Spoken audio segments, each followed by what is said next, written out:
Olá, amor, estamos de volta. Vamos continuar a nossa conversa sobre a Primeira Guerra Mundial. Nesse terceiro episódio, nós vamos falar sobre como se deu o início do conflito. Vamos entrar na guerra propriamente dita, ok? Espero que vocês gostem. Não se esqueçam de se inscrever no canal, de curtir, comentar e ativar o sininho das notificações, ok? Beijos! Olá, amores! Vamos retomar nossa conversa sobre a Primeira Guerra Mundial. Nos episódios anteriores, nós analisamos as causas que contribuíram para esse conflito. Agora, no terceiro episódio, nós vamos falar como se deu o início da guerra. Vamos entrar no processo da guerra propriamente dito.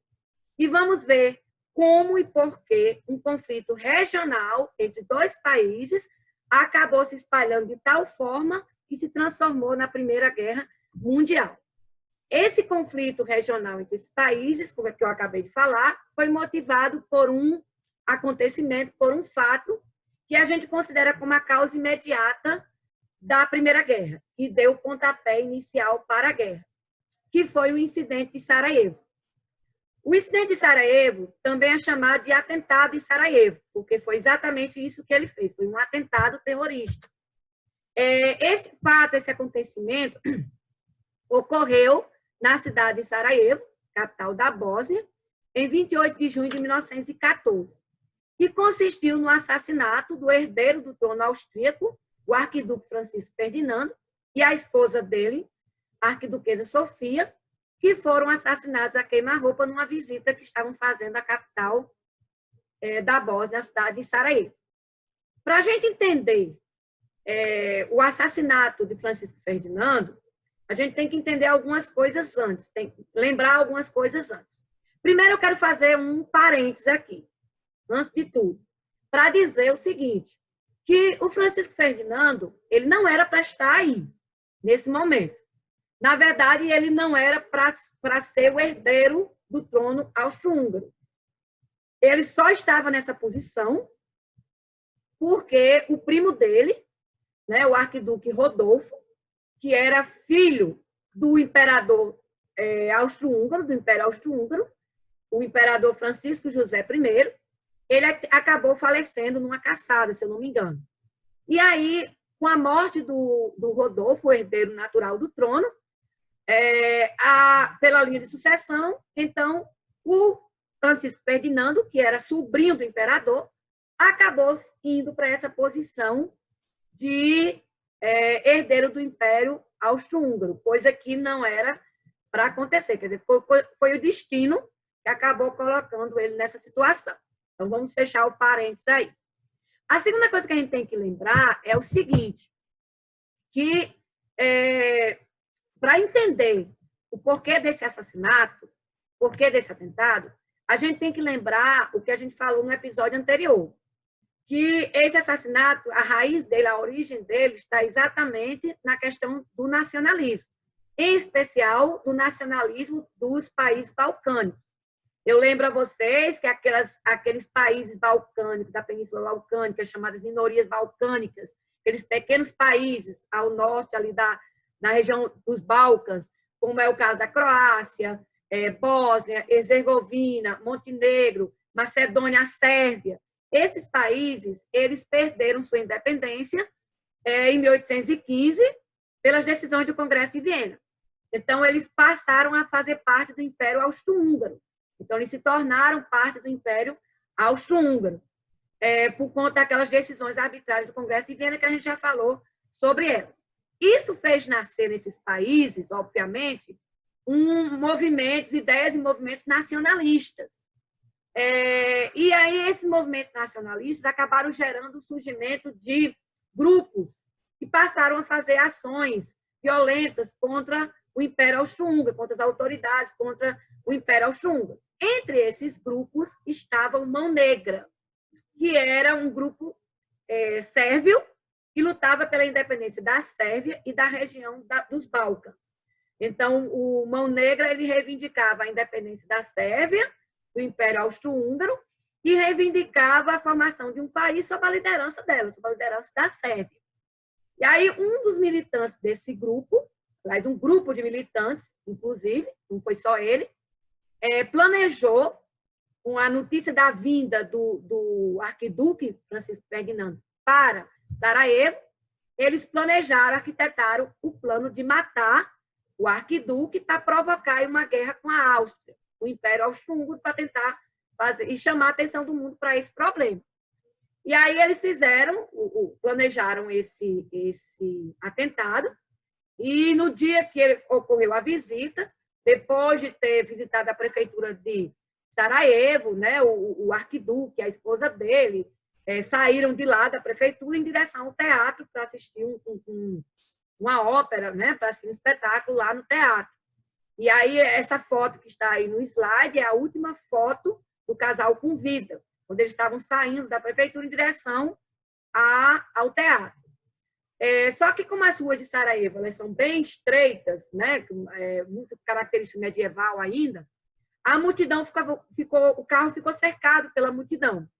E aí foi nesse momento que ocorreu a primeira tentativa, que foi com uma bomba, que não deu certo, não atingiu o alvo. Quando a bomba estourou, o motorista acelerou em cima da multidão, botou o carro por cima da multidão, acelerou, e no desespero acabou entrando, né, numa rua sem saída. E aí foi o momento exato que o Gravilo Príncipe, que é esse rapazinho aí, na época tinha 19 anos, era um manifestante, fazia parte desse grupo do Mão Negra, ele aproveitou exatamente esse momento, se aproximou do carro e atirou a queima-roupa contra o arquiduque e a esposa dele. A esposa acabou morrendo na hora, a arquiduquesa Sofia, e o Francisco Ferdinando morreu depois, quando já tinha saído do local. Houve um velório lá em Sarajevo, obviamente, as fotos do velório, e depois os corpos foram enviados para a Áustria, né, para serem sepultados. Obviamente, Gravilo foi preso na hora, né, então a prisão dele foi em flagrante, né, temos a foto aí da prisão dele, e aí ele acabou condenado e ficou preso até praticamente o final da guerra. Então, em abril de 1918, ele morre de tuberculose. Ele adquiriu tuberculose na prisão e ele acaba morrendo de tuberculose. Ainda não tinha terminado a Primeira Guerra Mundial. Agora, por que esse fato provocou o início do conflito? E por que acabou se generalizando? Vamos entender agora. Vamos fazer um pequeno gráficozinho para a gente mostrar como é que isso aconteceu. Após o atentado em Sarajevo, obviamente, claro, evidente que a Áustria ela vai declarar guerra à Sérvia. Isso era exatamente o que o grupo do Mão Negra queria, foi o objetivo do atentado. A Áustria declarou guerra à Sérvia. Ok, ficaria tudo entre esses dois países se não fosse aquela política de alianças que a gente já estudou no episódio anterior. Então, nós temos aqueles blocos de aliança político-militares e os blocos também étnicos. Lembram dele? Pan-germanismo, pan-eslavismo? Pois exatamente isso aí acabou fazendo com que o conflito se generalizasse. Olha só, preste atenção. Se não fosse a política de alianças e esses blocos étnicos, pan-germanismo e pan-eslavismo, esse conflito teria ficado restrito àquela região da Europa Central, da Europa Oriental, a região dos Balcãs. Ficaria restrito ali entre esses países. Mas não foi o caso. Por quê? Porque, baseado no pan-eslavismo, lembrando, pan-eslavismo era o grupo dos países de raça eslava sob o domínio da Rússia. Aí, baseado no pan-eslavismo, quem é que entra para socorrer a Sérvia, que era um país eslavo? A Rússia. Então, a Rússia vem em socorro da Sérvia. Por quê? Porque a Sérvia era um país eslavo, fazia parte do grupo do pan-eslavismo. E aí, a Rússia declara guerra à Áustria. Ela vem em socorro da Sérvia e declara guerra à Áustria. Mas existia o outro lado, que era o quê? O pan-germanismo. O que é que dizia o pan-germanismo? Os países de raça germânica estavam liderados sob a proteção da Alemanha. E a Áustria era um país germânico. E aí, quem é que vem em socorro da Áustria? A Alemanha. A Alemanha entra na guerra, baseada no pan-germanismo, para socorrer a sua aliada, a Áustria, e declara a guerra à Sérvia e declara a guerra à Rússia. Estão vendo aí que está se espalhando aí, os países estão entrando, estão se espalhando aí. Então, a guerra já começa a se espalhar. Ficou por aí? Não. Por quê? Porque a Rússia também declarou guerra à Alemanha. Então, a Rússia, que tinha entrado em socorro da Sérvia, declara a guerra à Alemanha. Então, nós temos agora 4 países na guerra. De um lado, a Áustria e a Alemanha, que eram não só países pelo bloco do pan-germanismo, como também faziam parte da Tríplice Aliança. Né? Então, era aquele bloco da Tríplice Aliança. Então, nós tínhamos, de um lado, a Áustria e a Alemanha, e do outro, a Sérvia e a Rússia. Ficou por aí? Não. Por quê? Porque, baseado na política de alianças, a Rússia fazia parte da Tríplice Entente e também, olha lá o sentimento do revanchismo francês, era a oportunidade que a França tinha para se vingar da Alemanha. Quem é que entra na guerra? A França. Então, a França era aliada da Rússia na Tríplice Entente, estava doida por uma desforra com a Alemanha, por conta da derrota lá na Guerra Franco-Prussiana. Então, ela entra na guerra ao lado da Rússia e da Sérvia, declara a guerra à Alemanha, tudo que ela queria, e declara a guerra à Áustria. Então, aí nós já temos outro país na guerra, que já trouxe outro país para o conflito, e baseado nessa política de alianças e em disputas territoriais, nós temos quem é que entrou agora na guerra? O Império Otomano, porque a Áustria e a Alemanha fazia parte da Tríplice Aliança junto com o Império Otomano. Então, o Império Otomano ele entra na guerra por 2 motivos. Primeiro, por conta da Tríplice Aliança, do bloco da Tríplice Aliança, e porque o Império Otomano, que reunia aquela parte que hoje é o Oriente Médio, Turquia, parte da Grécia e tudo mais, estava de olho em regiões, em colônias da Rússia. Então, ela viu nessa oportunidade da guerra uma oportunidade de tomar territórios da Rússia, que ela queria, o Império Otomano queria controlar. Aí o Império Otomano declara a guerra à Rússia, à Sérvia e à França. Então, nós já temos aí 6 países no conflito. Né? Então, termina por aí? Não. Nós temos agora esses 6 países. De um lado, a Áustria, a Alemanha e o Império Otomano. De outro, a Sérvia, a Rússia e a França. Aí, o que é que acontece? A Alemanha ela vai invadir a Bélgica. Por que ela vai invadir a Bélgica? Para poder exatamente combater a França. Então, para combater a França, ela tem que passar, o exército alemão tinha que passar pela Bélgica. A invasão da Bélgica, que ficou conhecida na guerra como Plano Schlieffen, nós vamos falar mais para frente, nas fases da guerra, ela acabou levando a entrada da guerra, a entrada na guerra de um outro país, que foi a Inglaterra. A Inglaterra entra na guerra por 2 motivos. Primeiro, por conta da invasão da Bélgica, que era aliada da Inglaterra. Então, a Bélgica foi invadida, o exército alemão passou pelo território belga, foi uma invasão territorial, a Bélgica foi agredida, e aí acabou que a Inglaterra veio em socorro da sua aliada. E segundo, por conta da política de alianças, porque a Inglaterra fazia parte da Tríplice Entente juntamente com a França e com a Rússia. Então, a Inglaterra entra na guerra. 2 coisas que é interessante a gente colocar. Primeiro, que aí é uma curiosidade, a Primeira Guerra ela vai inaugurar a mania, ou seja, o fato de que eles vão batizar as operações de guerra. Então, a prática, era a palavra que eu estava procurando, a prática de se batizar operações de guerra. Então, isso vai ser uma constante na Primeira e principalmente na Segunda Guerra Mundial. Então, o Plano Schlieffen foi o nome dado exatamente a esse plano alemão de invasão da França, e aí teve que passando o exército pela Bélgica, atravessando a Bélgica.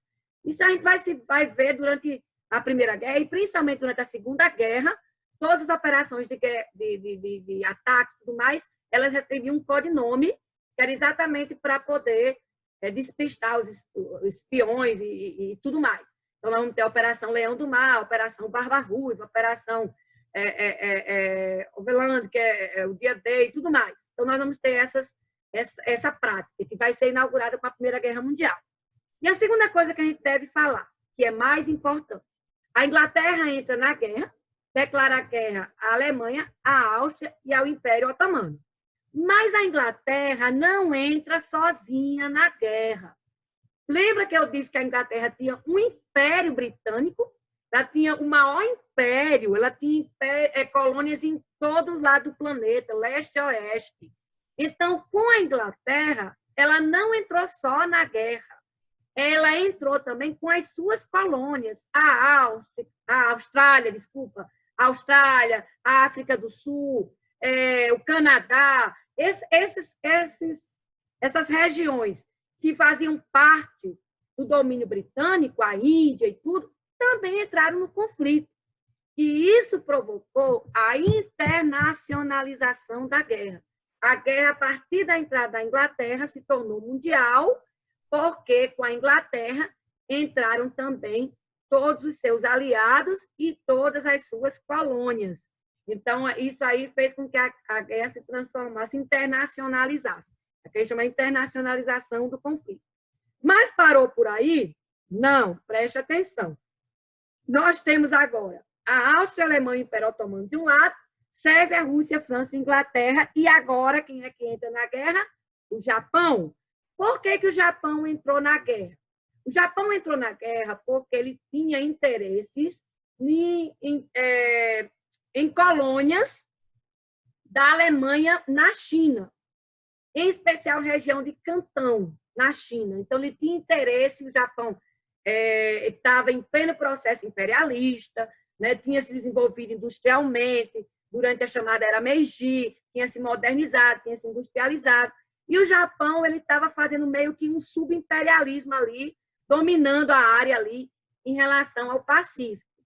E aí ele conquistando regiões onde hoje é a Coreia, as ilhas do Pacífico, e também o Japão acaba entrando em atrito por conta desse imperialismo japonês, ele acaba entrando em atrito com potências, com outros países mais poderosos, como é o caso da Rússia, a guerra russo-japonesa, que a Rússia acabou perdendo, foi uma vergonha, ela acabou perdendo para o Japão, um gigante, perdendo para o Japão com uma ilha minúscula. Inclusive, parênteses aqui, essa guerra russo-japonesa ela vai acabar, a derrota russa na guerra russo-japonesa vai acabar sendo uma das causas para a Revolução Russa, mas isso a gente vai ver em outros conteúdos. Nesse caso aqui, o Japão entrou na guerra porque tinha interesses territoriais na China, na região que era controlada exatamente pela Alemanha. Por isso, para tentar pegar essa região para si, o Japão entra também no conflito. E aí, o que é que acontece? Ele declara a guerra à Alemanha, à Áustria, ao Império Otomano. Então, nós estamos vendo aí que a coisa está pendendo mais para o lado da Tríplice Entente, né? Que eles estão ficando com mais países do lado da Tríplice Entente. Mas ficou por aí? Não. Nós temos essa seguinte situação. De um lado, Áustria, Alemanha e Império Otomano, de outro, Sérvia, Rússia, França, Inglaterra e todas as suas colônias, e agora também o Japão. Aí, o que é que acontece? Em 1915, até 1915, a Itália estava ligada à Tríplice Aliança. A gente já falou sobre isso, né? Que era até uma contradição, que ela tinha problema com a Áustria, por conta das províncias, daquelas províncias irredentas e tudo mais. Em 1915, a Inglaterra chegou na Itália, e aí chavecou a Itália para a Itália mudar de lado, prometendo exatamente o que ela mais queria, que era aquelas províncias que estavam em poder da Áustria. Aí, por conta dessa promessa da Inglaterra, né, a Itália acabou saindo da Tríplice Aliança e migrou virou a casaca. Migrou para o lado da Tríplice Entente para apoiar a Inglaterra. E aí a Itália muda de lado, entra no lado da Tríplice Entente, declara a guerra à Áustria, à Alemanha e ao Império Otomano. Lembrando sempre, o motivo da Itália ter mudado de lado na guerra foi a questão daquelas províncias chamadas irredentas, que a gente viu no assunto anterior, lá no episódio anterior. Aquelas províncias de Tirol, Trentino, Itzi, lá no norte da Itália, que estavam em poder do Império Austro-Húngaro, e mesmo após a unificação, a Itália não conseguiu retomar esse território. E aí a Inglaterra prometeu a ela que se ela mudasse de lado, ela teria esses territórios. Aí foi o motivo que fez com que ela houvesse essa mudança. Mas ficou aí? Não. O que é que aconteceu? Em 1917, estourou na Rússia a chamada Revolução Russa. Então, a Revolução Russa ela começou no início de 1917 e, no final de 1917, a Rússia sai do conflito. Ela assina em separado um tratado para sair da guerra. Isso aconteceu no final de 1917, após a segunda Revolução Russa, chamada Revolução de Outubro, que é a Revolução Bolchevique, que Lenin, que assumiu, tira a Rússia da guerra. Então, ela assina um tratado chamado Tratado de Brest-Litovsk, assina com os países beligerantes, a Alemanha, a Áustria e o Império Otomano. Ela perde territórios com esse tratado, entre esses territórios a Finlândia, fazia parte do Império Russo, desde o Congresso de Viena, país da Finlândia, e as chamadas hoje repúblicas bálticas, que ficam ali no Mar Báltico, a Letônia, a Lituânia e a Estônia. Ela perde bastante território, mas ela sai da guerra para poder... ela sai da guerra por conta da Revolução, por conta de um problema interno, que foi a Revolução Russa de 1917. Com a saída da Rússia, em 1917, quem é que entra no conflito? Os Estados Unidos. Então, os Estados Unidos entram na guerra, declaram guerra à Alemanha, ao Império Austro-Húngaro e ao Império Otomano. E aí vale uma reflexão, aliás, vale um lembrete. Os Estados Unidos, eles não entraram na guerra desde o início, porque eles estavam neutros no conflito. Então, eles não declararam guerra à Alemanha, a guerra para eles era o problema lá da Europa. E os Estados Unidos, que no início do século XX já era um país, uma potência industrializada, desde da segunda metade do século XIX, já tinha iniciado a industrialização, principalmente após o fim da Guerra de Secessão, no final do século XIX, a Guerra Civil Americana entre o Norte e o Sul. Os Estados Unidos estavam em pleno processo de industrialização, e com os países europeus em guerra, quem é que estava vendendo produto para esses países? Os Estados Unidos. Estava vendendo armas, produtos, enfim, lucrando fabulosamente com isso, óbvio. Então, ele estava lá só de camarote, não tinha guerra no seu território, estava lucrando, vendendo produtos, armas, alimentos e tudo mais para os países em guerra, então ele estava lucrando muito com isso. Mas com a saída da Rússia, que era o exército russo era o exército mais poderoso, assim, a maior quantidade de soldados que tinha na Primeira Guerra Mundial era de soldados russos. Então, era um exército imenso em termos de quantitativo, mas era um exército que não tinha muitos armamentos. Inclusive, a maior quantidade de soldados mortos na Primeira Guerra Mundial foi de soldados russos. Foi a maior quantidade de soldados mortos. Exatamente por quê? Porque eles não tinham muito equipamentos, as armas eram obsoletas, eram inúteis. Para ter uma ideia, a Rússia entrou na guerra, os soldados empunhando baioneta, que era aquele tipo de espingarda que tem uma arma na ponta, uma faca na ponta, enquanto que os soldados alemães tinham metralhadoras. Então, era muita gente, mas extremamente despreparada. Já os Estados Unidos entra na guerra, em 1917, e, obviamente, entra com um exército mais bem preparado, muito mais bem preparado que o exército russo, com muito mais armamentos mais modernos, um exército descansado, enquanto já se está aí com 3 anos de guerra, e, obviamente, decide o conflito. Não é à toa que ele entrou no final de 1917 e, com um ano, praticamente, a guerra terminou. Em novembro de 1918, termina a guerra. Então, a entrada dos Estados Unidos foi, sim, muito decisiva para o conflito da Primeira Guerra Mundial. Tá certo? Nós temos aí como se deu esse início desse conflito. Esses toques aí que eu dei em relação ao desenrolar do conflito, a gente vai ver no próximo episódio, que é exatamente as fases da guerra. Nós vamos falar sobre as 3 fases da Primeira Guerra Mundial e as características dessa fase. E aí a gente vai detalhar melhor esse processo aí. Mas deu para perceber por que a guerra se tornou mundial, se tornou uma guerra que deveria ser restrita a 2 países, acabou se espalhando de tal forma que tomou conta praticamente do mundo todo. Né? Então, no próximo episódio, nós vamos detalhar mais esse processo da guerra com as fases da Primeira Guerra Mundial, as 3 fases da Primeira Guerra Mundial. Ok, amores? Beijo, tchau para vocês.